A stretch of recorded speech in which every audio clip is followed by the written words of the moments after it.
Well, artificial intelligence, we know it is helping people find their dream partners more and more these days. Users on one dating app don't even have to go on the actual first date because apparently AI versions of themselves can meet virtually. If you want to get really out there, there is a world where your dating concierge could go and date for you with other dating concierge. No, truly. And then you don't have to talk to 600 people. It will just scan all Bringing product innovation and AI focus to drive user outcomes. AI. The AI.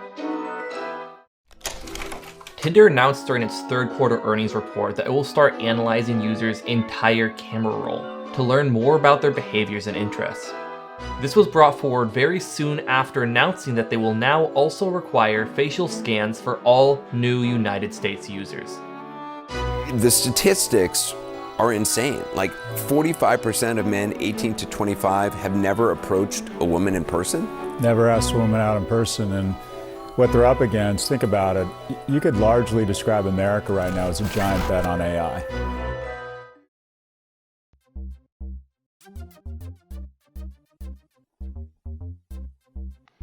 Dating apps kinda suck. But with 60% of relationships starting online, the social consequences of them are immense. Like, look at this graph. Even today, dating apps can feel depersonalizing or like they're commodifying people and relationships. But it's about to get a lot worse. Dating app companies have been rapidly implementing AI in ways that are quickly removing the last bit of social connection that was left in them.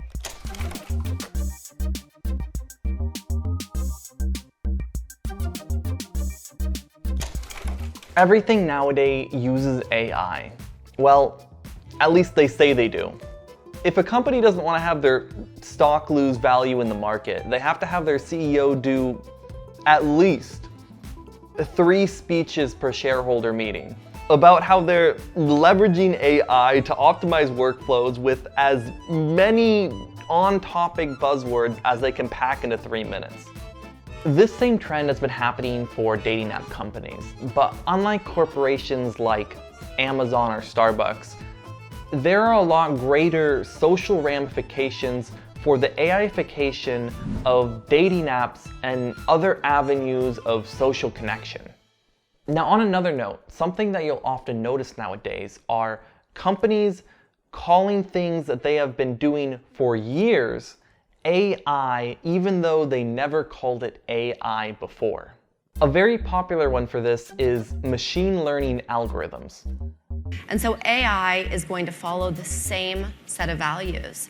And we are going to lean in fast and furiously. We already have. Bumble's actually already been an exceptional use case of AI. We've been using machine learning and AI for several years before it was super trendy. These companies will talk about how ahead of the curve they are because they have been using AI in their recommendation algorithm for years. It's not AI though. For machine learning recommendation algorithms to be at least somewhat considered AI, they would at least need to be using deep learning, which the types of algorithms that dating apps use don't do. Dating apps, however, do use AI in a lot of other more harmful ways. And dating app algorithms are extremely manipulative, and their sociological consequences are very interesting. I've actually been working on a video for a year now about how dating app algorithms affect your sexuality and type and how they're extremely manipulative. And this video right now was initially a part of that video, but that video got too long, and also this topic is interesting enough to make its own video on. So subscribe to be notified when that video comes out. It's the biggest project I've ever worked on. But ignoring how interesting dating app algorithms are, they themselves are not AI. The only real AI dating apps use in their recommendation algorithms are the AI they use to scan and analyze your photos, to categorize them, and in turn, put you into a category. Like, AI can look at your photos and recognize that you are a white guy with a mustache and recommend you to people who like white guys with mustaches. Or if you are a goth girl and recommend you to people who like goth girls. They actually also do this for your interests. For example, if all your pictures are outdoors, they'll assume you're outdoorsy. If you have a picture of you playing volleyball, they'll assume you like volleyball. If you have a picture of you doing cross country, they'll assume you're a psychopath who likes pain and suffering for no reason. Editor's note, literally as I am editing this November 10th, Tinder announced in its third quarter earnings call that they are now adding a feature where they are analyzing your entire camera roll so that they could use AI to find compatible profiles to help you find people with compatible interests. Now, they say this was added to address swipe fatigue among users who feel overwhelmed by endless profiles. But coincidentally, this announcement came shortly after their announcement of requiring facial scans for all new US users. Dude, I mean, this is literally coming out as I'm editing. Like, this is literally coming out the day that I'm editing this. It just gets more dystopian every single day.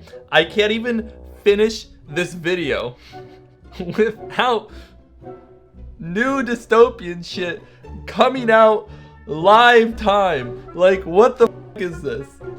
Tinder requiring facial scans and analyzing your entire camera roll. Like, I can't make this shit up.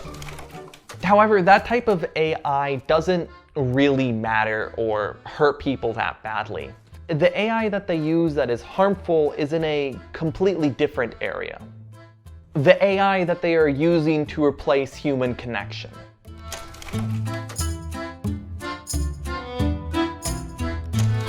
The founder and CEO of Bumble, Whitney Wolfe Herd, said during a Bloomberg Technology Summit, You could, in the near future, be talking to your AI dating concierge, and you could share your insecurities.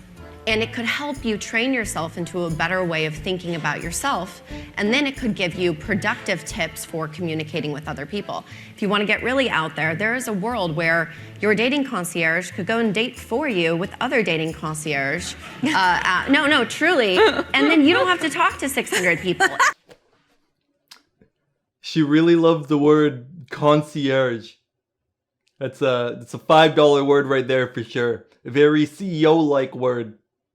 She then proceeded to talk about how the use of AI in this way seemed to address the mental exhaustion and anxiety that comes with dating. Sending a message to 70 matches is exhausting. Women already have so much work every day. We are just burdened with exhaustion. And we kept talking to all of these women, young and all ages. They're like, dating is exhausting. We love Bumble. Dating is exhausting. How do we be the place that people find real connection and we do not exhaust them or stress them out along the way? So with Lidiani's expertise in AI and her unbelievable technology background, we're just going to innovate, and that's how we're gonna win. And it's not just her. Almost any time you have any sort of interview with a CEO, they will be jumping at the seam to tell you how they are leveraging AI. And really excited about what AI can offer on that front. Bringing product innovation and AI focus to drive user outcomes. And so AI is going to follow the same set of values, and we are going to lean in fast and furiously. So, I mean, AI goes into everything that we do at Match Group. Not just for their algorithms, but also as tools for their users to use. But then we use AI to improve the quality of one's profile. So we give real-time AI-driven feedback when you're creating a profile. Because, you and I talked about last year, AI might be able to help teach you how to flirt, help you write that opening message. They are all talking about implementing AI in all levels of the dating app experience. Don't worry, AI will make all your choices for you and round off the edges. And you won't have to talk to all those new people. AI will find you the right person right away. AI can even help you make your profile, tell you which pictures to use, and write your bio for you. There are even tools to help you craft your responses for when you do get matches. It's anti-human. At what point is your AI just talking to their AI and you are simply the human avatar? Isn't part of life experiencing people we don't perfectly mesh with? Interacting with people with different life perspectives? Do we want to skip out in all those experiences because AI could technically optimize it for us? Does my message need to be perfect? Does my personality need to be smoothed down? Now, I'm not going to get much more into it because I could make an hour-long video about outsourcing humanity to AI. Comment if you want me to, by the way. But if AI does all our human expression for us, tells us how to talk to each other, makes our creative decisions in art, how much human is left in us? Now, don't get me wrong, I don't think that humans need to literally do everything, and I'm okay with AI replacing a lot of the work that humans do, as long as the people benefit from it instead of just wealthy corporations. But do we really want AI to be a middleman in communication, to tell people how to best express their emotions? Do we really want to outsource the human part of being a human? Essentially what I'm asking is, if AI is writing your bio, deciding which pictures are on your profile, deciding who you're matching with, and then once you match that person, deciding what you message that match, at what point do we just say screw it and have AI fuck your date for you too? But then we use AI to improve the quality of one's profile. So we give real-time AI-driven feedback when you're creating a profile. Like, this sounds like BS. Be a little more honest. Yeah, be a little more honest or be a little more descriptive. On the other hand, you've got like people falling in love with bots and like bots posing as real people. Yes. Like, this is getting really terrifying. Yes, it's a little freaky, but that's a fad. Could you fall in love with AI? Don't you need a soul? Didn't you see the movie Her? You saw it. It was a movie. It was a movie. Yeah, we believe that the future of human connections are safe and secure. One thing that's really funny is that these CEOs always talk about how they are fixing the loneliness epidemic and how it's a major issue when they are a part of the loneliness epidemic. The problem we're trying to fix, I mean, on a macro scale, is what the Surgeon General in the US has called the epidemic of loneliness, right? 1 in 2 Americans is reporting feeling lonely. It's important. It's existential. There's a loneliness epidemic and a mental health crisis globally, and it's driven by the fact that people don't have human connection. And I took this job because Match Group is one of the only companies globally that can make a dent in it. And it's important work, and I'm having a great time. And their solution to this loneliness epidemic always seems to be AI. And so, that's the power of AI if harnessed the right way. But for us, it's staying very committed to our Northern Star, a safer, kinder digital platform for more healthy and more equitable relationships. And it's not just dating app companies either. This issue is prevalent in essentially every single company nowadays, where they force AI into everything. For example, now you have tools that will write your email for you in AI to sound professional and eloquent based on a few bullet points that you give it, and then you'll send it to the recipient, and the recipient will use their own AI tool to boil down the eloquent email into the most important points. It's like, what's the point? Why are we doing this? They are adding AI not because it actually solves a problem, but just because they want to add AI. Like, literally no one asked for this. It's so anti-human. Like, you have chat bots which are affirming everything people say to increase engagement, which is leading to essential psychosis in people, which is destroying their lives. And don't get me started on students using ChatGPT to write every single essay and no longer developing the ability to critically analyze and engage with information and be able to come to a conclusion with that information and write about it in a way that gives other people understanding. This is an important skill that no one is going to have nowadays because everyone uses ChatGPT. And oh my God, I'm gonna go in a crazy rant. Like a few years ago, in early 2020s, I believe, when ChatGPT just started being a thing, and it was very easy to tell when something's written by ChatGPT, we had a writing assignment in my university where you read the other people's essays to like critique them, and every single one of the essays all 5 of them, were literally just written by ChatGPT. It was a really interesting prompt too, a really interesting topic that I went in depth into because I thought it was really cool, but all I got to read from other people was eloquently written slop that says nothing, that was very obviously not done by them.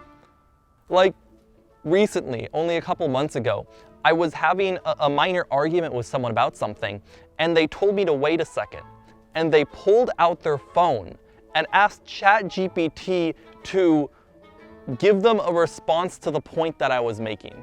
First of all, I was completely dumbfounded, but they had ChatGPT text-to-speech a point trying to debunk what I was talking with them. It wasn't even like a debate. It was like a disagreement. And they had to like stop and use ChatGPT to think for them. By the way, ChatGPT linked a bunch of studies to prove their point because it likes affirming everything that people ask for. But those studies, one of them had nothing to do with the topic, and the other one had really easily debunkable methodology that has been criticized openly by other scientists. So you can't trust that shit. I won my argument with ChatGPT instead of a person instead. Okay. I said I'm not gonna make a 1-hour video about AI and its issues. Back to the topic. All I'm saying is that an important aspect of human connection and dating is the challenges, the meshing between people that aren't perfectly fit together. That's part of the human experience, and that's part of what makes us human and what makes life worth living. And I think we need to be careful about just accepting companies, especially in social spaces, adding AI features to programs and applications that no one asks for, help no one, actively hurt people, and just weaken the human experience.